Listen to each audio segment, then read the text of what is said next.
Se quedó. Sí, por si acaso. Sí, vaya. A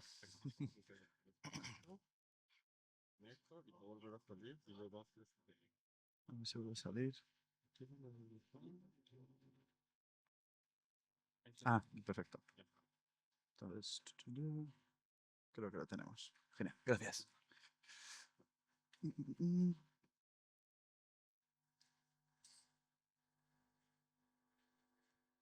Macho, ¿lo estás pudiendo ver o le doy? ¿El TPT no llega? A ver.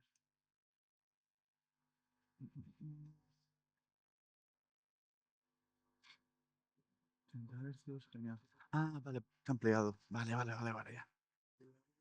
Pues entonces esto es. Claro, no sé si me lo. Ah, mira. A ver si está por ahí. Sí, tenemos audio. Ah, el jack por aquí. Sí, ahí está. De aquí, de aquí. Yo creo Ok. que pasemos para allá, así no tapa acá, Perfecto. para ellos ver en profundo. Genial. Pues creo que ya sí. Bueno, genial. Pues nada, muchas gracias a todos por venir. Creo que ya nos han presentado. Somos Juan Fernando, Carlos Ravelo, Carlos Becky y Fernando Rivas. 555 555 Disguise y Bolinga. Y vamos a presentaros, bueno, creo que 3D Gauss Platin es algo que si no estamos familiarizados todos, saldremos de aquí familiarizados y que se está poniendo ahora bastante de moda. Desde Bolinga y desde Guys, que tenemos un partner, llevamos ya bastante tiempo trabajando en ello y ahora parece que la evangelización está dando sus frutos. Entonces queremos traer un caso de uso real que ha hecho el estudio 555 implementando Gaussian Splatting con Disguise para Virtual Production y hablar un poco de las ventajas y del proceso y, digamos, arrojar un poco de luz en todo el proceso. Y antes de empezar también quiero aprovechar porque hoy es el cumpleaños de Carlos Becky.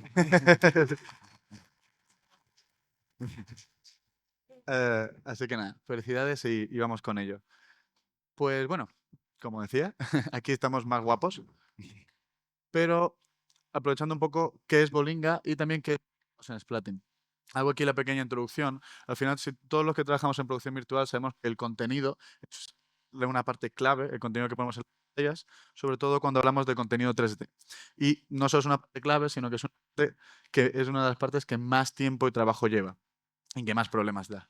Pues 3D Gaussian Splatting es una solución tecnología que viene a ver, vale, a reemplazar a las tecnologías tradicionales basadas en polígonos y que permite generar. ¿Qué tal? Vale. De generar entornos, o mejor dicho, capturar entornos y tener entornos 3D fotorrealistas. A ver. Hola, hola. Sí. Tener entornos 3D fotorrealistas que corren en tiempo real a una velocidad increíble. Ahora lo vamos a ver. Entonces, esa es la promesa que 3D Gaussian Splatting trae a la producción virtual, que al final es acelerar la producción de contenido 3D y quitarnos muchos dolores de cabeza durante las producciones. Y en Bolinga nos encargamos de traer esta solución a Virtual Production. Ahora, pues bueno, dejo a Sí, Carlos. y hablando un poquito de Disguise, Disguise es una plataforma que tiene servidores, que tiene software, que tiene nube, justamente para, me gusta esta frase, que es transformar la creación de contenido por medio de la ingeniería creativa. Nosotros, la idea es quitar el proceso de ingeniería donde tiene que conocer muchos detalles para poner un foro funcionando y dejar la ingeniería con nuestros ingenieros para que pueda tener una solución casi que plug and play, para que sea lista, para que la dimensión creativa sea lo grande maestro dentro del foro y no un proceso de ingeniería, de manejo de píxeles, de contenido. Entonces, un poquito esto, Disguise creó un ecosistema justamente para dejar dentro del foro liberación para que sean creativos y no se preocupen con que estás por detrás del panel. ¿Le damos play al reel? Sí.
Genial. Y como el video no estaba en un servidor Disguise, no estaba con Pixel Perfect acá, pero creo que pasó toda la visión de la compañía. Perfecto. Pues ahora vamos con el tercer integrante o los terceros integrantes, 555 Studios. Mucho gusto, ¿cómo están? Somos 555. Aquí vamos a ver una muestra de lo que hemos hecho.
Genial.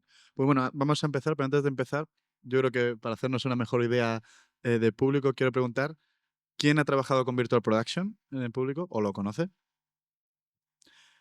¿Y quién ha usado Unreal dentro de Virtual Production?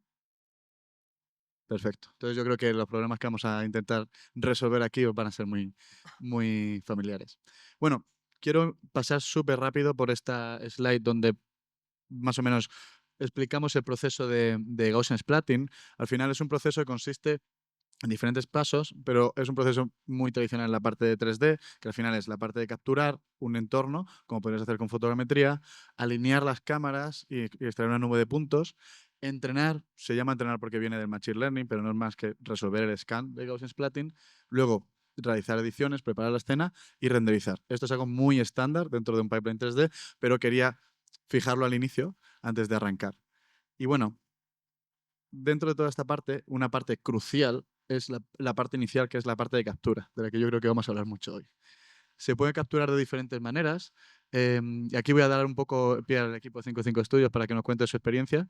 Creo que sobre todo habéis capturado con imágenes o vídeos, pero bueno, también por saber un poco más. Pues mira, es charro como nosotros empezamos a trabajar con Gaussian Splatting, porque la primera vez que lo hicimos fue en el 2022, fue hace mucho rato. Yo no sé si vos mismo te vas a acordar de nosotros. Tuvimos una reunión y nos dijiste, no, úsenlo. Nosotros, listo, listo, lo usamos y pueden usar iPhone. Nosotros, bueno, usamos iPhone. Y lo hicimos y pues lo pusimos en el panel y nosotros como que no, no, no, esto no va, no puede funcionar para nuestra production ready. Pasaron los años, nosotros siempre acompañamos pues la cosa de Bolinga y decíamos como, bueno, pues está mejorando, está mejorando, está mejorando.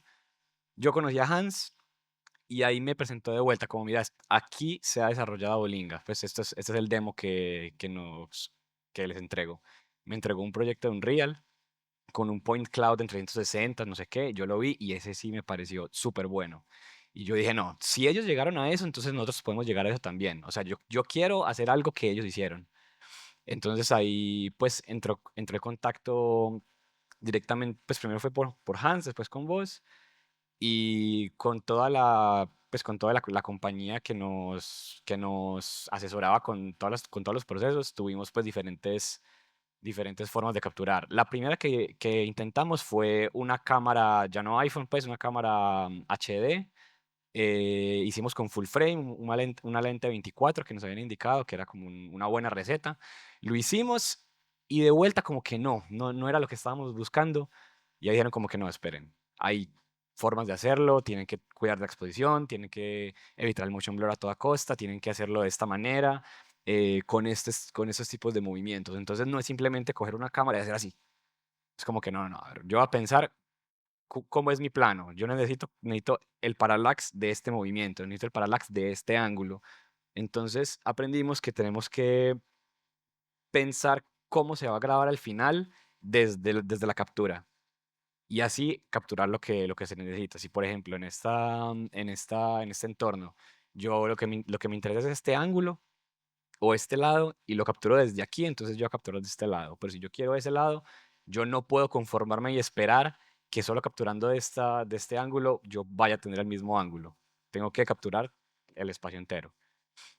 Entonces, la primera vez que lo hicimos con esa cámara, no dio muy bien, dijimos como, bueno, vamos a cambiar de estrategia, conseguimos un gimbal, una cámara, la primera vez que lo hicimos fue con, pues, bueno, ya después fue con una FX3, un full frame, una lente 24, capturamos en log, en Sony Log 3 y dimos como listo. Estas son las mejores características que tenemos y o sea, y capturamos con una velocidad de tortuga. Fueron 8 minutos de brazos cansados, de subir la vaina. La primera Estas vez que son lo las hice, capturas. A ver si. lo hice yo solito. Entonces es primero el gimbal acá, después en la mitad, después para arriba los hombros cansadísimos. Ya después yo como que no voy a llevar a alguien más. Entonces cogía a Elton, que es mi colega, y yo hacía una parte, cambiábamos el gimbal, hacíamos la otra parte, cambiábamos en gimbal y tal. Está en por 2 de velocidad. No, cansa mucho, cansa mucho.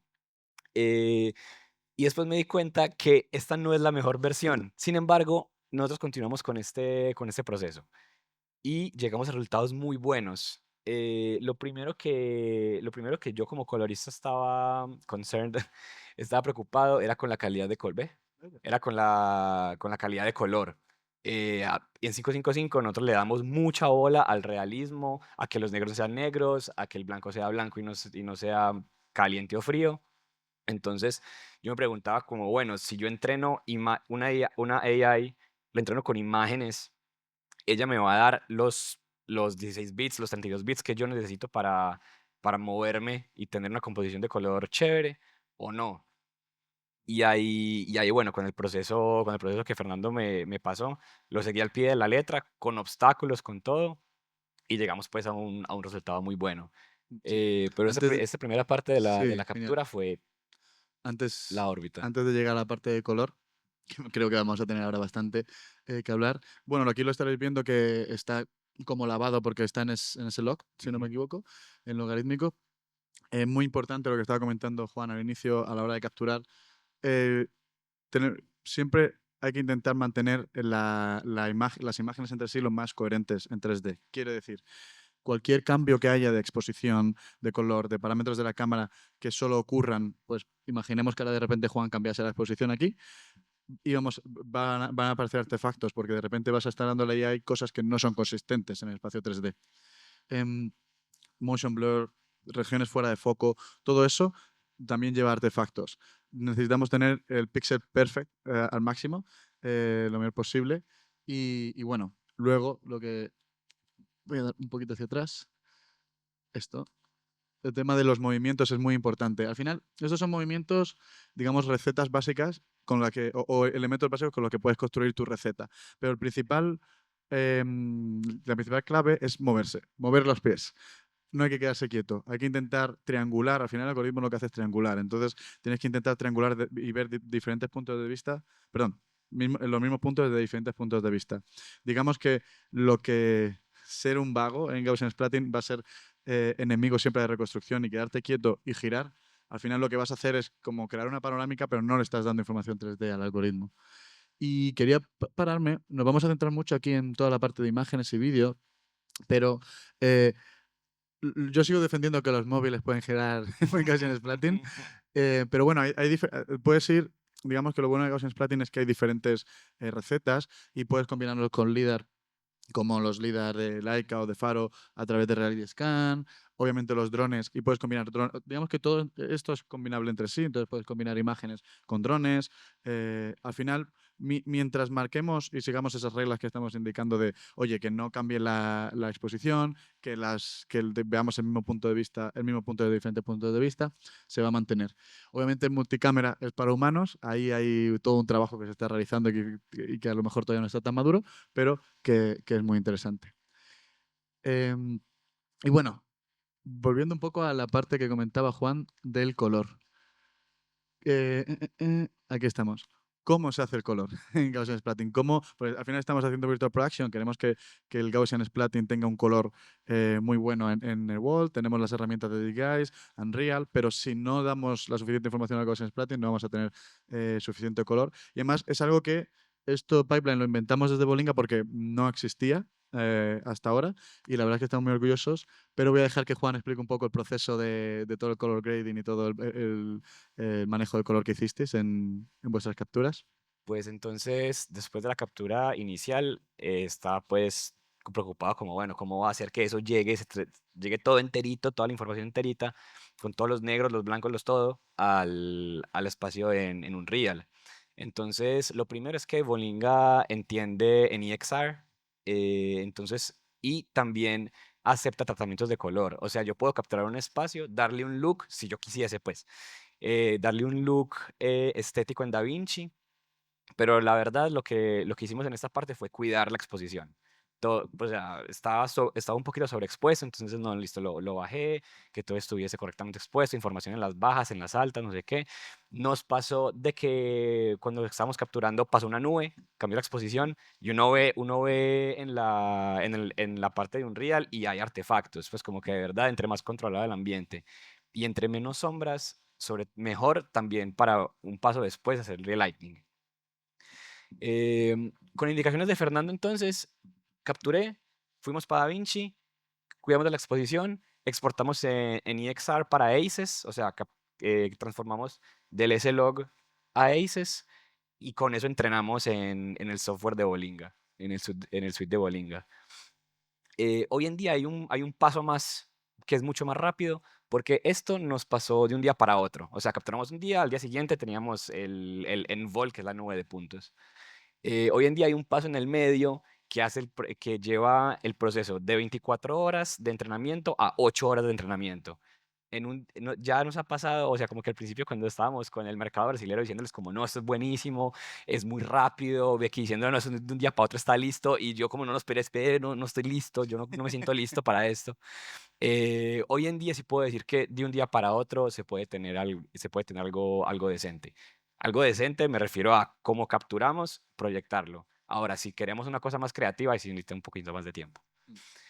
Eh, y Simplemente incidir aquí, el paso que comentaba Juan está aquí y sería incluir Reality Scan para esa fase de... Uy, para esa fase de alineamiento de cámaras, que Reality Scan la verdad es que tiene una velocidad y una precisión increíbles, con lo cual acelera mucho. Bolinga Suite es compatible con Reality Scan, entonces acelera ese proceso de localizar las cámaras, que es vaya, que es el más tedioso. Perdona, Juan.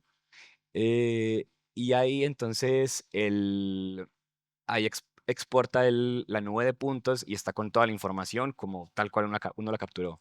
Yo probé capturarlo, o sea, hacer el proceso en EXR y hacer el proceso sin EXR, en un H264 cualquiera, a ver cómo daba. Lo puse en la cámara y una gente allá en Brasil me decía como que, pero se necesita EXR, una cosa tan pesada, con no sé qué. Yo les dije, sí, se necesita, hay que hacerlo bien.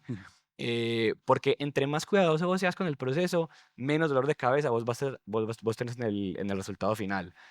Te lo juro que cuando llegamos lo pusimos en el panel, estaba divino, hermoso, maravilloso, no sé qué. Pusimos cámara y bueno, ahí lógicamente hay que ajustarlo para la cámara, hacer una pequeña corrección de color para cámara, pero la corrección fue pues minúscula. Moví, si no me falla la cabeza, un poquito el tint, o sea, estaba un poquito amagentado, le puse verde, le moví un poquito el gamma, pero pues un poquito es 0.2 de valor y listo. Y ya a ojo estaba, pues o sea, en cámara vos veías y yo estaba en el lugar. Estaba en el lugar y yo dije, no, y yo le guardé esa información a Becky. Yo, no, no, no, yo la voy a sorprender. Entonces lo hice solito, no le dije a nadie. Puse una mesa, no sé qué, tan. Lo grabé y ya después le guardé para la sorpresa. Pero después también le guardo la sorpresa a ustedes. De hecho, pues eso, indicar un poco lo que estaba comentando Juan, es muy importante mantener la mayor cantidad de información posible antes de llegar a Unreal o dentro de Gaussian Splatting. Al final, Gaussian Splatting no es más que un contenedor de información y contiene información 3D y contiene información de color. Entonces, dentro de ese primer color grade que se hace en DaVinci, ¿se puede aplicar un look? Sí, claro, pero ten en cuenta que vamos a estar transformando o incluso destruyendo información que luego a lo mejor queremos recuperar en Unreal porque nunca sabemos lo que nos van a pedir. Entonces, siempre se recomienda hacer, pues un poco como está comentando Juan, balance de cámaras, asegurarnos de que todo está a una exposición consistente y que no va a crear artefactos. Y con eso, con esa información, con tener la máxima información, podremos hacer ese color grade en DaVinci y en la cámara y en Render Stream sin mayor problema. Y bueno, lo que estaba comentando Juan, ¿por qué XR y por qué haces 2065? Que sé que nosotros utilizamos. Bueno, básicamente porque no nos ha dado tiempo a implementar Ocio todavía. Si tuviésemos Ocio, podríamos, dentro de Bollinga Suite, podríamos ya elegir, oye, quiero que el Gaussian Splat esté en este, las imágenes vienen en este espacio de color y quiero que el Gaussian Splat esté en este otro espacio de color. Estamos trabajando en ello, pero ahora mismo lo que elegimos fue dar soporte a CES 2065 porque es el contenedor más grande que puedes tener. Ves aquí que el espacio de color AP0, pues obviamente, de hecho este estándar está pensado para archivo, para no perder información, es el más grande y además tiene encode lineal, por aquí lo tenemos, tiene encode lineal que es ¿Fotos? Tiene encode lineal que es el que mejor nos viene a la hora de hacer operaciones matemáticas para gráficos por ordenador. La única desventaja que tiene es que es muy pesado, son 16 o 32 bits, pero, sorpresa, los Gaussian Splatting utilizan Machine Learning que solo trabaja en 16 o 32 bits, con lo cual íbamos a usarlos igualmente. Por eso elegimos ahora mismo ACES 2065 y está ese paso, digamos, manual de pasar a XR ACES 2065 en DaVinci. En siguientes versiones de Bollinga Suite incorporaremos Ocio y ese paso pues será más transparente al usuario. Pero a día de hoy esto es así. Vale, pues entonces ya tenemos nuestro Gaussian Splatting entrenado, el color se ve genial y vamos a Unreal y queremos llevarlo al LED. Aquí es donde entra la tercera parte de este panel. Bueno, voy a ir poniendo, si carga, el vídeo, que es el resultado que tuvo Juan en Unreal, pero aquí es donde voy a dejar un poco que explique Carlos cómo se integra Disguise en todo este proceso, en toda esta solución. O bueno, no sé si quieres comentar algo en este vídeo, Juan. Pues o sea, lo comentas que si ven acá los reflejos del vidrio, la transparencia del vidrio de la parte de izquierda, brasileros aquí están, acá hay dos que yo sepa. Si fueron a O2, reconocen el lugar. O sea, totalmente, es así. O sea, para quien no haya ido a O2, es literalmente eso. Nosotros le mostramos el espacio a gente y la gente, no, pues, pero ¿qué tiene de raro? No, es que es de mentiras, es digital. Es un Gaussian Splatting y todo. ¿Cómo es? No, no, no es posible. Y pues, o sea, incluso en Unreal está demasiado bien. Está demasiado. Una cosa que valoramos mucho es el fotorrealismo que trae los Gaussian Splattings al workflow de Virtual Production. que trabajar un 3D para que llegue a esta realidad demora, cuesta y es una cosa de artista y de artesano muy minuciosa. Con el Gaussian splatting se agiliza mucho. Sí, de hecho, me gusta que saques este tema porque mínimo ha habido 2 charlas en este summit, la de Fabián Albarracín y la del equipo del Eternauta, que los veo por aquí, que comentaban la realidad no es perfecta. La realidad tiene Ujú. imperfecciones, tiene manchas, tiene grietas, y eso es lo más difícil de modelar en 3D.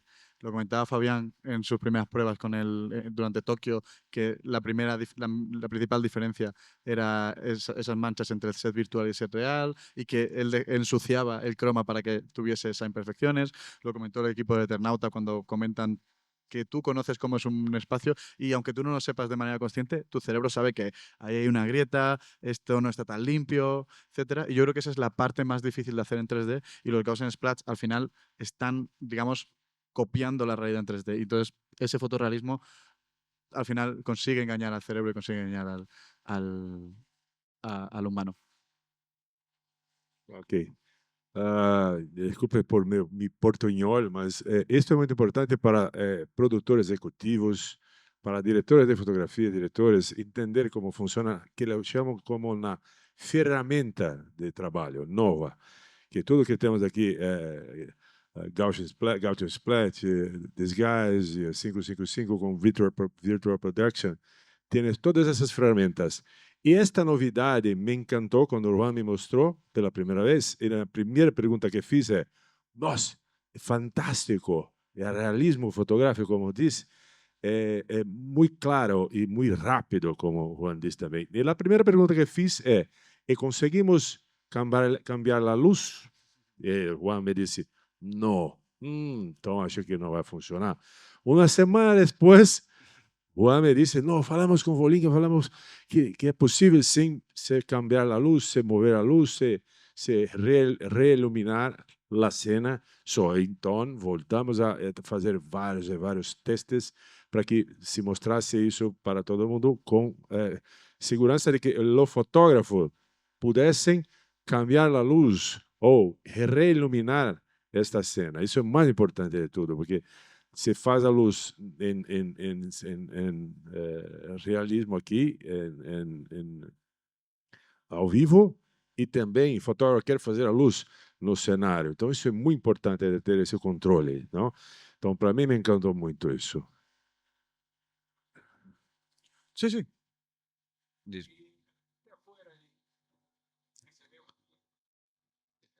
Sim, mas a parte de fora, esse é o segredo. Não foi.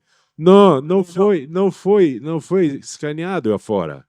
Não pensamos no dia. Juan, quando escaneou só a parte de dentro. Aí fora veio porque estava lá, mas não que foi lá fora para escanear. Isso é o mais importante, Sim. porque pegou, por acaso, que pegou isso. Más para atrás. Sí, sí, tinha só, mudó, cambió la exposición, llegó una nube. Si vos buscas los errores, o sea, yo sé en dónde están los errores, yo voy con el mouse y hay artefactos, eso sucede. Essa é a primeira vez, primeiro teste. Pero puedes poner la captura, creo que la segunda captura, vos vas a ver que yo no capturé afuera. O sea, a mí me interesaba adentro, yo ni expuse para afuera, nada, pero Bolinga lo agarró. Lo agarró el vidrio, agarró el reflejo, agarró... O sea, de ángulo, medio lo vio. Sí. Y eso yo creo que es lo importante. Aquí el pipeline HDR es muy importante porque al final vas a tener esa diferencia de exposición y tener suficiente información para recuperar todo es clave. Y yo creo que en este ejemplo se ve. ¿Qué pasa si quieres salir fuera? Probablemente si sacas la cámara fuera ya empezar a romperse la reconstrucción. Pero desde aquí, desde los puntos de vista donde Juan capturó, va a funcionar perfectamente, siguiendo todos los pasos, claro. Y sí, entonces poner las capturas. Y espérate el resultado final, es que quedó demasiado bueno. Poner los movimientos de captura, por favor. Sí, claro. Pero sí, entonces mira, ahí estaba subiendo. Entonces fueron, si ves, bueno, cada uno de estos sí son tres alturas. Abajo, en el medio, arriba, y ya descubrí que es mucho más chévere hacerlo abajo, angulado para arriba, en el medio recto y arriba angulado para abajo. Porque cuando vos tenés tal espacio en 3D, vos querés más. Entonces, como que vos haces así con la cámara y ¡ay! No capturaste el techo. Entonces, no, es muy bueno siempre capturar. Imagínate, pues que, perdón, imagínense que yo voy a capturar el espacio. Yo voy a capturar todo este espacio. Y en este momento, yo no haría esto. Yo haría esto. Hago un orbit en un objeto, puede ser hasta imaginario, subo la cámara y subo de vuelta la cámara. No, puede No, ser no varios. tiene que ser en uno solo, puedes cortar y de hecho no es un video, o sea, como que me di cuenta, si bien acá lo que estamos mostrando es un video, fotos funciona mejor porque vos controlas mejor el motion blur, o sea, pones el shutter altísimo con una cámara que esté más especializada en timelapse, funciona mejor que con video. Entonces, las últimas capturas que hicimos, las hicimos con fotos en lugar de... También. Sí, sí, lo pensamos con Becky, lo pensamos con Becky hasta Sí, con un sí. trípode. Estamos evoluindo. Sí, lo haremos, lo haremos. Y ni siquiera timelapse, pues ni siquiera programado. Fui con Elton, que conectamos la cámara al celular y foto, foto, foto, foto, foto, foto. Y ahí es muy bueno porque pasa ese carro, seguimos, tan, tan, tan, tan, tan. Y fuimos al shopping que queda al lado de Odois. Y pues tuvimos que ir muy temprano a las 6 de la mañana a capturar eso. Al final lo van a ver. A capturar eso. Entonces, pues uno no para el mundo sigue existiendo, personas pasan, pero con fotos ya puedes parar, marcas el lugar donde paraste, pasa la persona, ok, seguimos. Sí, claro.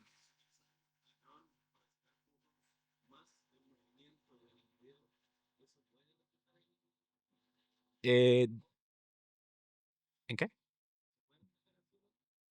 Dice- Sí, pues, o sí, sea, claro. O sea, dices combinar dron con imágenes. Sí, sí, claro, sin problemas. Siempre y cuando. Ajá. sí, o sea, sí, pero ahí entra, yo tendría un obstáculo más que sería hacer la corrección de color, sí o sí, igualizarla. O sea, la cámara y el dron, juntarlos en el mismo espacio de color y manualmente hacer un look igualito para que no haya... Ujú. Sí, de acuerdo, Claro, pero pues... Ah, pero solo usando el dron como... sí, Ah, no, ahí todo sí, bien, sí, ahí sí. todo bien. Pensé que querías mezclar diferentes cámaras. Que también se puede hacer. Ya. Sim, para ter a estabilidade, pode usar um drone voando, volando bem devagar, fazendo fotos, pá, e sobe como um Juan voador. Não? Pero-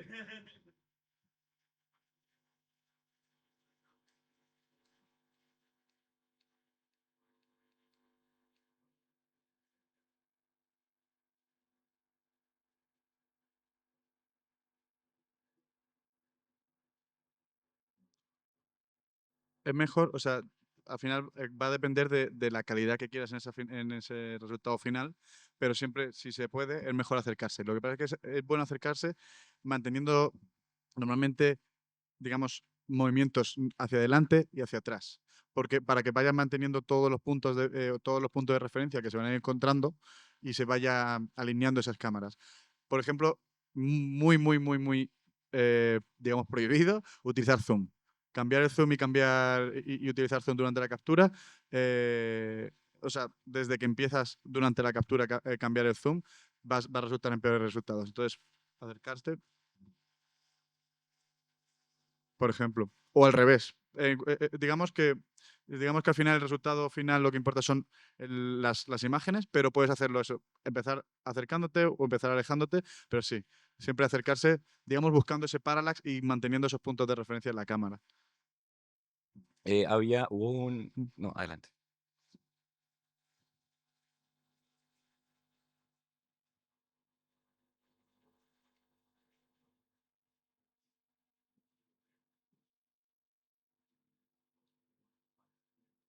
para que la gente se pueda sentar. Mm. ¿Es posible?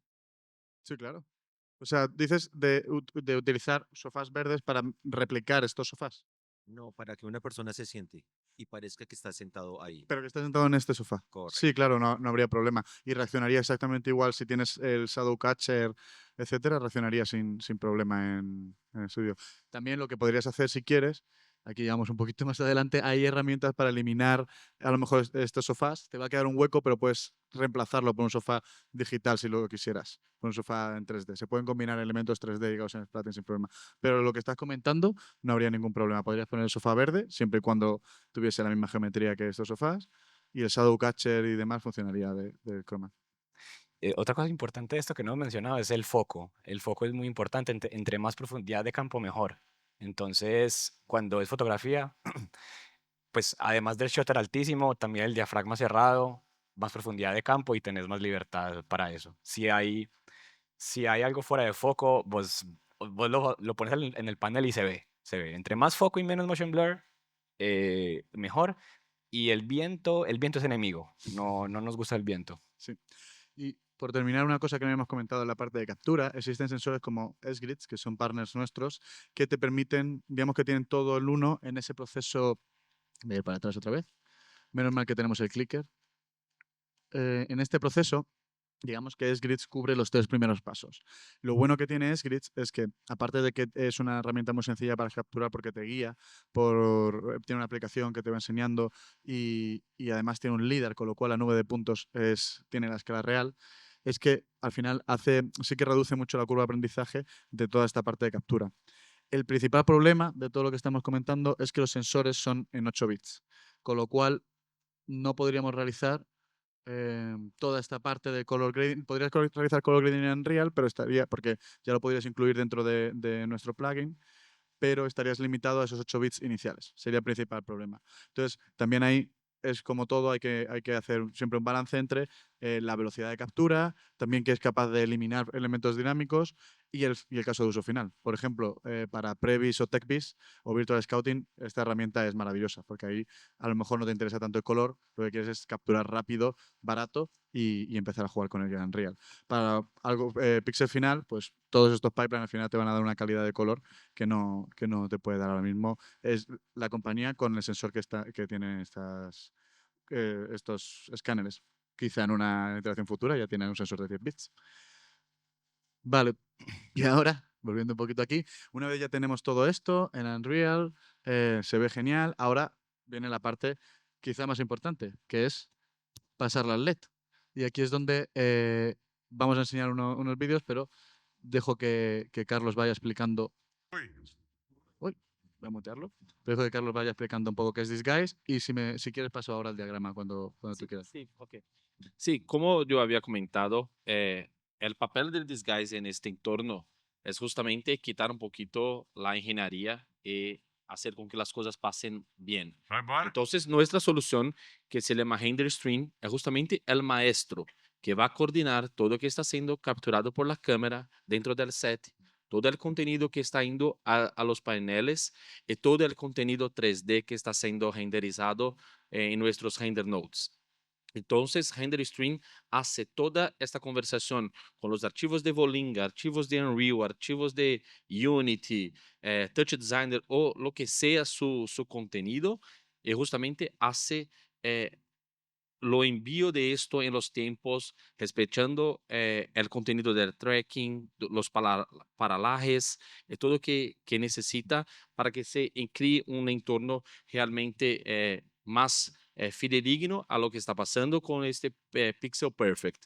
Entonces, la solución de Disguise Render Stream va a ser el manejo de todo el cluster de rendering. Podemos poner muchos servidores si el contenido es mucho grande, se quiere hacer una división de cámaras para hacer frame remapping o ghost frame, puede hacer una división, puede poner más de un render node para hacer el render de una área que que necesite más performance de render. Todo eso sin ninguna compresión, utilizando todos los metadatos de transferencia, no tiene limitaciones, se puede escalar eso, poner dos render nodes, 4, 10, 37, o lo que sea. Y también manejando todo que sea la sincronización de todo este equipo. Gymlock, como somos, como tú hablaste ayer, que somos reféns de Gymlock, Ah, sí, escravos de Gymlock. Claro, bien loco. Con Disguise se hace el Gymlock en un equipo y nosotros manejamos los otros servidores que están conectados. O sea, es un punto menos de falla que tiene que gerenciar. No tiene que poner Gymlock en 4, 5, 10 servidores, es solamente en uno y nosotros hacemos el manejo de todo y manejo también de la latencia para que tenga un ambiente controlado, la latencia de todo lo que necesita, del tiempo que va a los paneles, el tiempo que vuelve la imagen, el contenido 3D, el sistema de traqueo, haciendo ese gerenciamiento.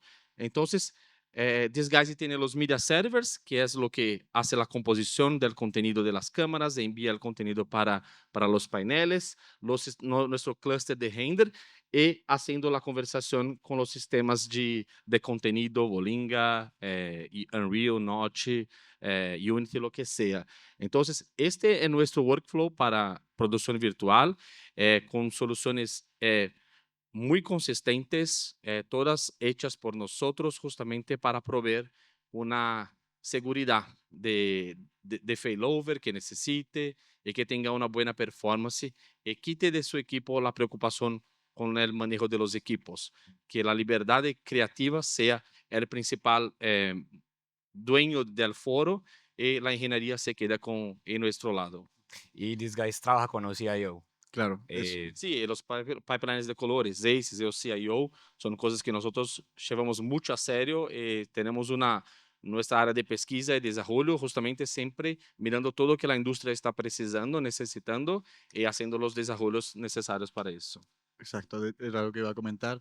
Todo esto, al final necesitamos que el pipeline de color se mantenga consistente desde la primera cámara que se toma, desde el primer píxel que entra a la cámara hasta el último píxel que sale por la pantalla. Con lo cual es muy complejo y muy importante que todos los sistemas estén alineados. Dicho lo cual, creo que ahora tenemos el resumen. ¡Ay! He hecho spoilers, creo. No estoy seguro. Bueno, aquí ya estamos viendo un poco cómo queda, pero creo que ahora tenemos. Ajá. El resumen de todo el proceso.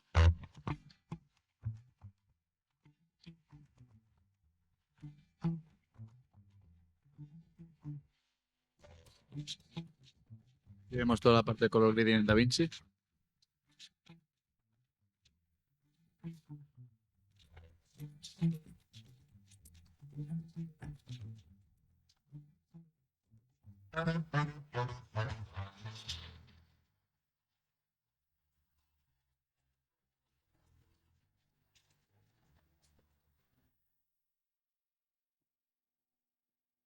Y espera. Y espera, porque antes estábamos hablando de reiluminar. Pues se nos quedó Juan dormido en el estudio. Eh, Cosas interesantes, tanto de este como la posición anterior, pues la luz es muy importante, muy, muy, muy importante. El fotógrafo hace un rol esencial. Yo estudié cine en Argentina, dirección de fotografía, entonces pues tengo un background también de conocimiento pues de fotografía. El anterior, yo creo que está el video largo, ¿no? El video largo del pasado, sin la reiluminación. Creo que Este video, ¿puede ser este? no, pero el del resultado final. No estoy seguro si al final llegó. Bueno, aquí simplemente la reiluminación podemos ver. Bueno, lo que les Entendido. digo, lo que les digo es que esta reiluminación tiene dos luces en set. Tiene el techo del LED nuestro, una luz Ah, acá ya. a la derecha y la luz roja a la izquierda, pues que como la pusimos en el fondo, entonces la pusimos también en la figura. Y la otra, esta, tiene una luz y el techo de LED, nada más. Ventajas para el fotógrafo, pues, innombrables. Y aquí quería enseñar justo en este último ejemplo cómo además tenemos diferentes métodos de iluminación y justo el que están usando en este caso en 55 Studios permite rebotar la luz y puedes ver como en la pared de la derecha la luz rebota. Voy a ponerlo de nuevo, cuando se enciende, y obviamente todo esto es compatible. Esa iluminación es iluminación de Unreal, es compatible con la iluminación dinámica. Ahí también vemos, vemos que a la izquierda rebota la luz roja. Bueno, Y de hecho esta es la versión vieja de Bolinga. esta fue la primera vez que yo le dije a Fernando, yo como ve, salieron artefactos, la primera vez que usé el Relighting. Y después él dijo, listo, déjamelo. Y pues no, a la semana, proba este otro plugin para ustedes. Me dijo, exclusivo, no se lo deja a nadie. Y yo, listo, dale. Lo probé y, o sea, espectacular, espectacular. Es una escena más, es una escena más de Unreal, con directional light, con sombras, con no sé qué. Y el plugin ahora ya tiene emisivos. Entonces, si en el pasado se prendió la luz, pero la luz no tenía esa incandescencia que uno ve pues en una lámpara. Hoy en día sí. Y eso lo vamos a ver pues otras cosas.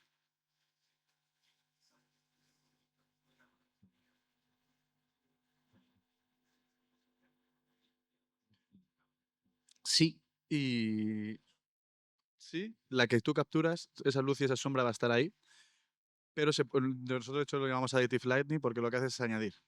Me explico. Si capturas en un entorno, por ejemplo aquí, las luces que están en la parte de abajo, mientras va reproduciéndose es un vídeo de captura nuevo, ahora vamos a ver los resultados.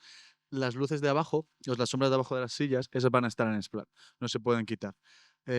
Pero sí que podrías añadir luces y que se proyectasen nuevas sombras. Con lo cual, eso es una ventaja y un inconveniente. Si quieres llevarte la luz real al plató, por ejemplo, una puesta de sol, es bueno, pero si luego quieres iluminar una puesta de sol, vas a tener unas sombras muy duras que te va a ser difícil. O sea, vas a poder añadir más, pero vas a tener esas sombras. Con lo cual, en ese caso, sería mejor capturar en un día lo más nublado posible. Em, y es, al final, siempre un compromiso. De hecho, lo hemos dicho, desde la parte de captura es muy importante saber, oye, ¿qué vamos a hacer en la parte final? ¿Qué queremos hacer en la parte final? ¿Queremos total reiluminación? ¿Queremos capturar una reiluminación que nos costaría muchísimo replicar en Real?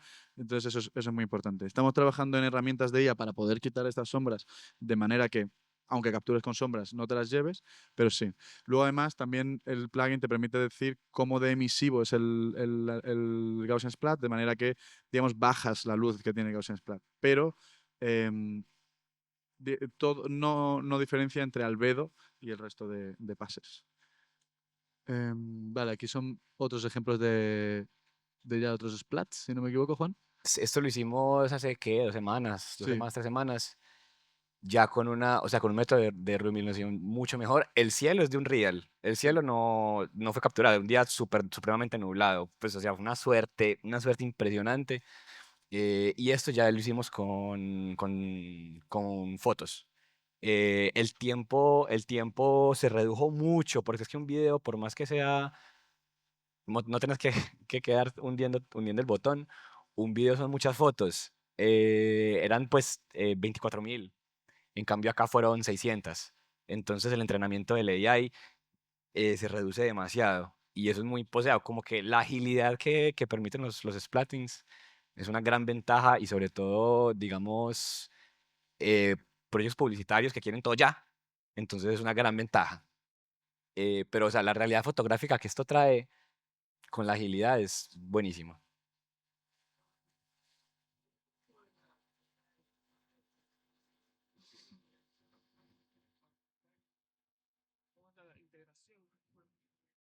Tienen para generar escenarios que no necesariamente haya que capturarlos y que igual mantengan este fotorrealismo, etcétera, etcétera, y que sean Mm. usables y la compatibilidad con el color, etcétera, etcétera. ¿Por dónde van en eso? Wow. Hay herramientas, por ejemplo, hay una herramienta se llama Marvel de una empresa americana que se llama Wall Labs, que te permite a partir de una imagen o a partir de un prompt, y por tanto una imagen generada con IA, generar entornos.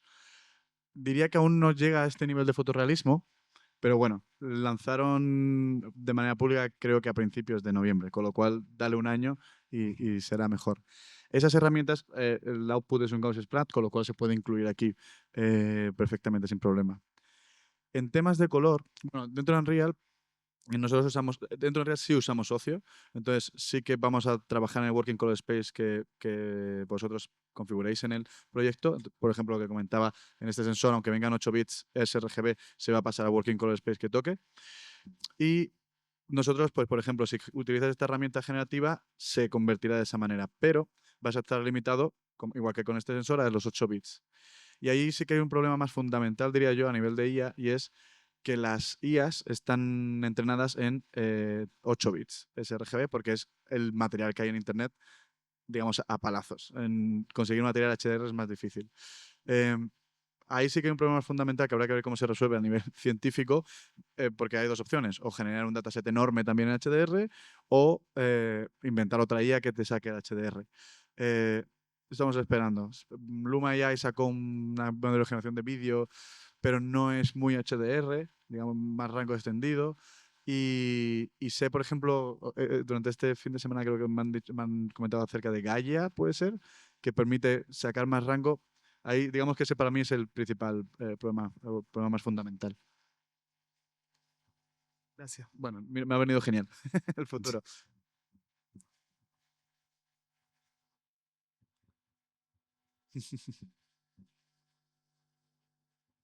Mi pregunta tiene que ver con el rendimiento de esto ya en tiempo real, por así decirlo. Si nosotros tradicionalmente trabajamos con polígonos y con capturas de megascans que son de 8K y tienen que renderizar la textura del piso 30 veces o 60 veces por un segundo, las veces que nosotros estamos haciendo esto en tiempo real, obviamente hay una carga importante en los procesadores, el VRAM y todo lo demás. ¿Cómo esto de aquí cambia esa parte de ahí ya al no manejar polígonos, al no manejar estas texturas y esa información? Normalmente el rendimiento del Gaussian Splat es mucho mayor que un scan o un polígono de la misma calidad, pero voy a dejar a Juan, que han hecho bastantes pruebas para que Pues comente, sí. sí, mira, un NBOL es muy ligero. Es muy ligero. Perdón, eh, Embol es nuestro archivo propietario que sale de Bolinga Suite. la 9 puntos, el 9 puntos es muy ligera. O sea, como que nosotros es capturar, mandar, ajustes de color y ya. Optimización, la verdad, poco se necesita. En este momento, los últimos que hicimos, sí necesitamos, sí tuvimos que ponerle optimización, pero pues ya uno cómo hace optimización de una nube de puntos. No son polígonos que uno reduce los polígonos y pues trabaja en eso. Pero Olinga tiene una versión, ¿cómo se llama? Performance Preferred, sí. Performance Preferred. Y pues, o sea, es lo mismo, pero optimizado. Va con una configuración de NVIDIA y te juro que excelente. O sea, fue mágico, fue un botón y rodó excelente. Nosotros usamos para esto que vieron, usamos dos RX de Disguise, dos RX2. Ok, entonces mi pregunta es, en un espacio como ese que no era muy grande, ¿por qué fue necesario utilizar una configuración de optimización si, o sea, como que no, o sea, de otra manera a lo mejor no hubiese sido necesario, ¿no? Un espacio relativamente pequeño, ¿qué fue lo que lo cargó para hacer que te obligase a optimizarlo? El número de gaussianas. Es más importante, de hecho tienes que pensar el número de gaussianas como el número de polígonos. Si tú puedes tener un espacio pequeño pero con mucho detalle, que tenga un gran número de gaussianas, como era este caso, tenía sobre todo, digamos, la principal diferencia entre estos casos y el previo es que había vegetación, con lo cual la vegetación tiene mucho detalle, el césped, todo eso carga de mayor número de gaussianas. Nosotros hemos trabajado en proyectos donde teníamos una calle, pero al ser una calle, digamos, más artificial, donde los detalles, hay mucho detalle, pero no hay tanta vegetación, y una calle de 500 metros ha funcionado sin problema. Y después, por ejemplo, de hecho, uno de los proyectos de ejemplo que nosotros damos es como un antiguo sótano que está escaneado con LIDAR y que ese asset pesa 3 gigas. Y esa es como la prueba de fuego, lo mandamos por eso porque tiene una calidad increíble, pero además la prueba de fuego para que la gente pruebe, oye, ¿qué tal van las gaussianas en mi setup?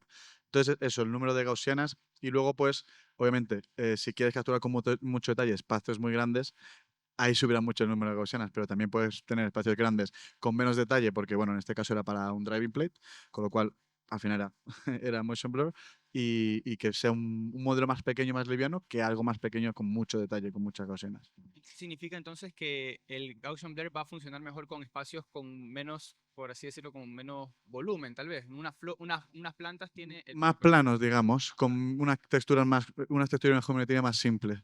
Va a tener un rendimiento por lo general mejor porque va a necesitar un menor número de gaussianas. Pero cuidado que si es muy simple la textura, ahí pueden haber artefactos. Sí. O sea, como que pues o das una cosa o das otra. Pero te juro que yo no me preocuparía tanto con la performance. O sea, es muy buena y Polinga tiene herramientas de performance. Yo preferiría capturar algo con más texturas antes que una cosa que sea más simple de entrenar el AI. Ya. No tenemos más tiempo para preguntas, pero vamos para allá y respondemos preguntas. Listo. Muchas gracias.